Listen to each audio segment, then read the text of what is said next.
श्री कृष्णा। स्वागत है आपका आपके YouTube चैनल संस्कृत साहित्यम पर। दोस्तों, हम लोग पढ़ रहे हैं श्रीमद् भगवद गीता। श्रीमद् भगवद गीता के 10वें अध्याय का 25वां और 26वां श्लोक आज हम लोग पढ़ने वाले हैं। इन दिनों हम लोग अष्टावक्र गीता पढ़ रहे थे, लेकिन एक हफ्ते हम लोग श्रीमद् भगवद गीता पढ़ेंगे और एक हफ्ते अष्टावक्र गीता। तो आज से हम लोग एक हफ्ते तक श्रीमद् भगवद गीता पढ़ने वाले हैं। तो दोस्तों, इसके पहले जो वीडियो आई थी वहां तक हम लोग 10वें अध्याय के 23वें और 24वें श्लोक तक पढ़ लिए थे। अब आगे चलते हैं। इसमें भगवान श्री कृष्ण के विराट स्वरूप के बारे में हम लोग पढ़ रहे हैं। तो अब आगे जानते हैं कि भगवान श्री कृष्ण अपने विराट स्वरूप के वर्णन में अर्जुन से क्या बतलाते हैं, उसको हम लोग पढ़ेंगे। तो 10वें अध्याय का 25वां श्लोक इस प्रकार से है।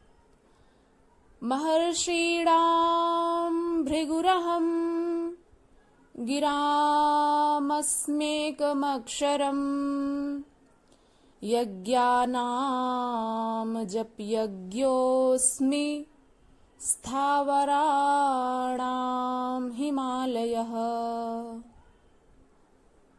अर्थात भगवान श्री कृष्ण अर्जुन से कहते हैं, महर्षीणां भृगुरहं, महर्षियों में भृगु अहम। अहम अर्थात भगवान श्री कृष्ण स्वयं को कह रहे हैं कि महर्षियों में मैं भृगु हूं।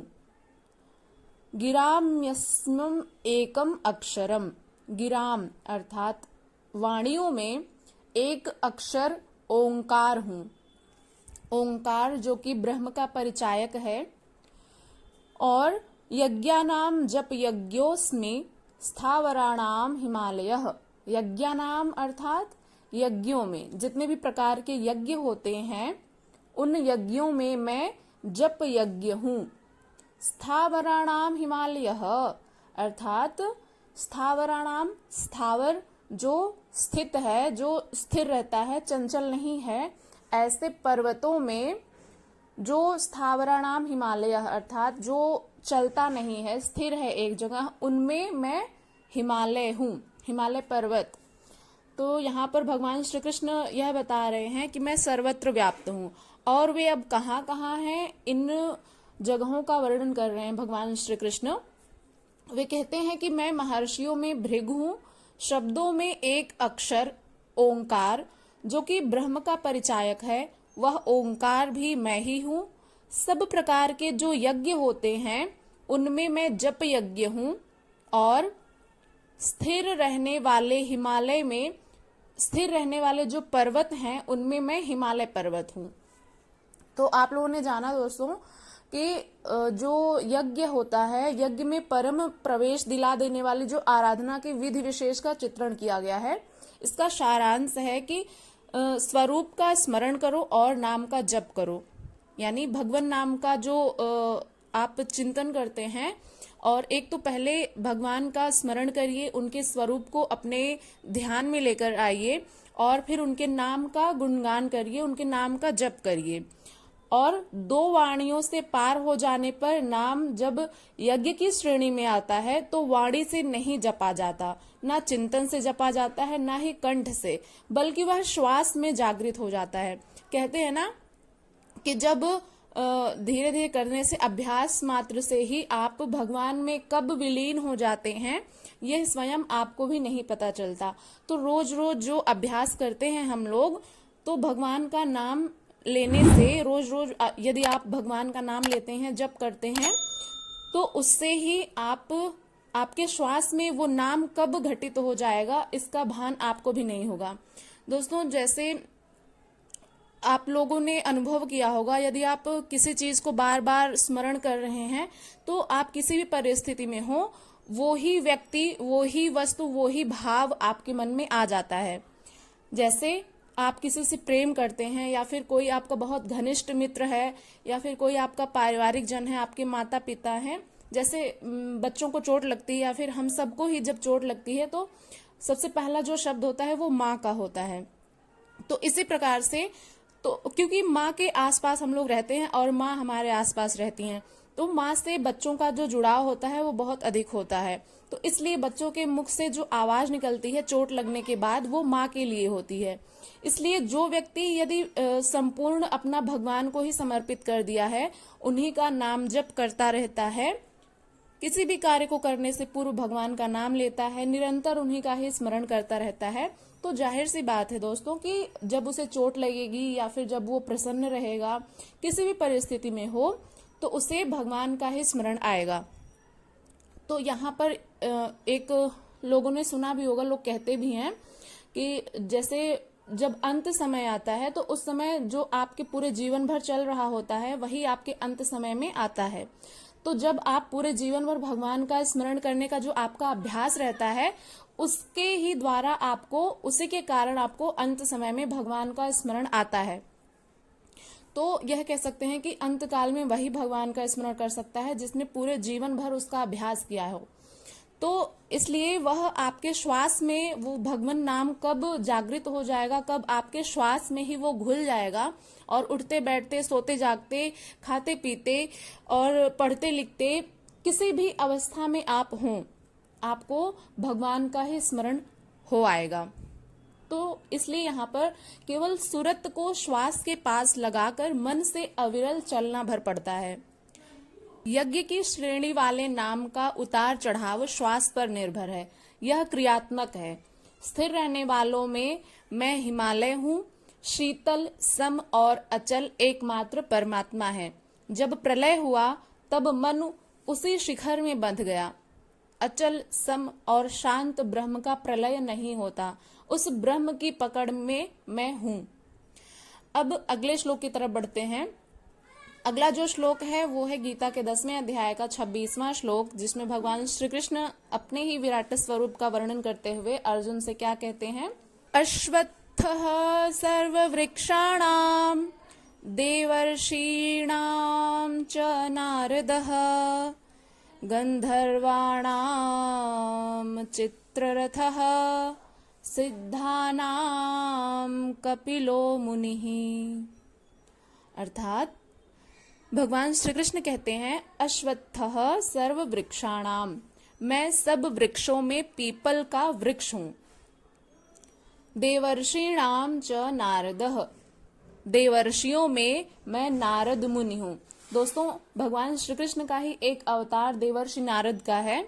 आप लोगों में से बहुत से लोग जानते भी होंगे, बहुत से लोग नहीं भी जानते होंगे। तो इस श्लोक के माध्यम से जान लीजिए कि जो भगवान का एक अन्य जो अवतार हुआ वो देवर्षि नारद, उनका ही अवतार है। और गंधर्वाणाम चित्ररथः, गंधर्वों में चित्ररथ। जैसे गंधर्व भी एक प्रकार की जाति होती है, देवताओं में ही वो गिनी जाती है।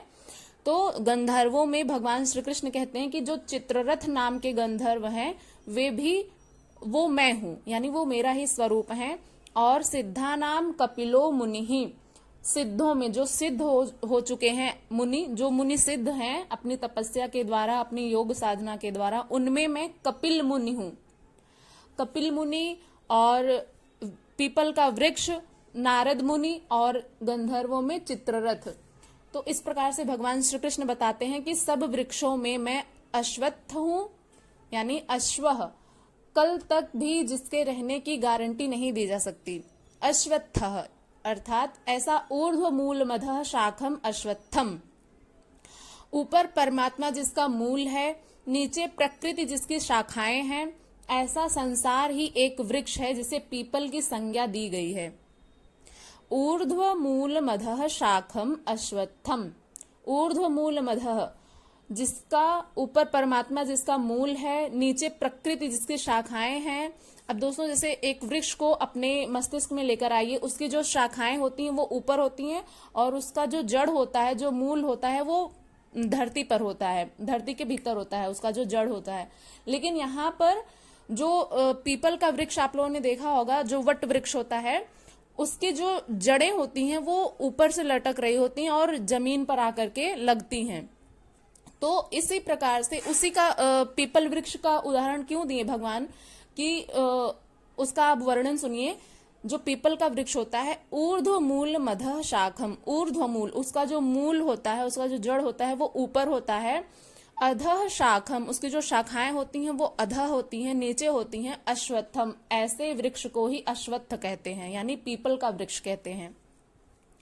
तो सामान्य पीपल का वृक्ष नहीं कि पूजा करने लगे, इसी पर कहते हैं कि वह मैं हूं। यानी भगवान श्री कृष्ण कहते हैं कि देवर्षियों में मैं नारद हूं। नादस्य रंध्रः स नारदः, दैवी संपद इतनी सूक्ष्म हो गई कि स्वर में उठने वाली जो नाद है, जो ध्वनि है, वह पकड़ में आ जाए, ऐसी जागृति मैं हूं। गंधर्वों में मैं चित्ररथ हूं, अर्थात गायन करने वाली प्रवृत्तियों में जो गायन इत्यादि करते हैं, मैंने अभी अभी बताया आपको कि जो गंधर्व है वह भी एक तरह की जाति होती है, देवताओं की ही। तो जो गंधर्व होते हैं उनका विशेष जो कार्य होता है वे गायन इत्यादि करते हैं। तो उनमें जो चित्ररथ हैं वे भगवान श्री कृष्ण कहते हैं कि वो मैं हूं, वो मेरा ही स्वरूप है। अर्थात गायन करने वाली प्रवृत्तियों में जब स्वरूप चित्रित होने लगे, वह अवस्था विशेष मैं हूं। सिद्धों में मैं कपिल मुनि हूं। काया, अंतःकरण ही कपिल है, अर्थात जो अंतःकरण है, जो आपका चित्त है, वो ही कपिल है। तो इसलिए यह भी कहा जाता है कि जो आत्मा में ही परमात्मा निवास करते हैं, इसीलिए कहा जाता है, क्योंकि जो आपका अंतःकरण है वही कपिल है, और कपिल जो है वो भगवान का ही एक स्वरूप है। इसमें अर्थात अंतःकरण में जब लव जग जाए, लव जो ज्योति होती है वो जब जग जाएगी आपके अंतःकरण में, ऐसी ईश्वरीय संचार की अवस्था मैं हूं। यानी ऐसी ईश्वरीय जो संचार की अवस्था है, जब आपके हृदय में वो भगवान के प्रति जो भाव है, जो प्रेम है, जो आपकी आस्था है, उसकी लौ जब आपके अंतःकरण में जल जाएगी, जब वो दीपक जल जाएगा, तो ऐसी ईश्वरीय संचार की अवस्था मैं हूं। तो जब आप में ईश्वरीय का संचार होगा, आपको अनुभव होगा कि आप परमात्मा का ही अंश हैं, इस प्रकार से जब आपको अनुभूति होगी, तो वो अनुभूति भी भगवान श्री कृष्ण कहते हैं कि वो भी मैं ही हूं। उस अनुभव में जो आपको प्रतीत होगा, उसमें वो मैं ही हूं। तो दोस्तों, आशा करते हैं कि आप लोगों को ये श्लोक बेहद ही अच्छे तरीके से समझ में आ गया होगा। और इसी तरह हम लोग आगे भी श्रीमद् भगवद गीता और अष्टावक्र गीता के श्लोकों को विशेष रूप से गहन अध्ययन करते हुए उनके जितने भी व्याख्या है, जितने भी अर्थ हैं, उसको बहुत ही सरल ढंग से हम समझाने का प्रयत्न करते हैं आप लोगों को। और आप लोगों को समझ में आया या नहीं, आप लोग प्लीज कमेंट करिएगा और इस वीडियो के बारे में अपनी राय अवश्य दीजिएगा। आप लोग किसी अन्य टॉपिक पर वीडियो चाहते हैं तो उस पर भी आप लोग कमेंट कर सकते हैं, हम उस पर वीडियो बना देंगे। और ये वीडियो यदि आपको पसंद आई हो, व्याख्या आपको समझ में आई हो और थोड़ी सी भी हेल्पफुल लगी हो, तो आप लोग इसे एक लाइक अवश्य करिएगा। चैनल पर यदि पहली बार विजिट कर रहे हैं या आपने अभी तक हमारे चैनल को सब्सक्राइब नहीं किया है, तो इसे प्लीज सब्सक्राइब करके बेल आइकन को प्रेस कर लीजिएगा, ताकि आने वाली हर वीडियो की नोटिफिकेशन सबसे पहले आप तक पहुंचे। और हम लोग एक सप्ताह श्रीमद् भगवद गीता पढ़ेंगे और एक सप्ताह अष्टावक्र गीता। तो मिलते हैं नेक्स्ट वीडियो में, तब तक के लिए अपना खूब सारा ध्यान रखिएगा, स्वस्थ रहिए, प्रसन्न रहिए और इसी तरह से ज्ञानार्जन करते रहिए। हरे कृष्ण।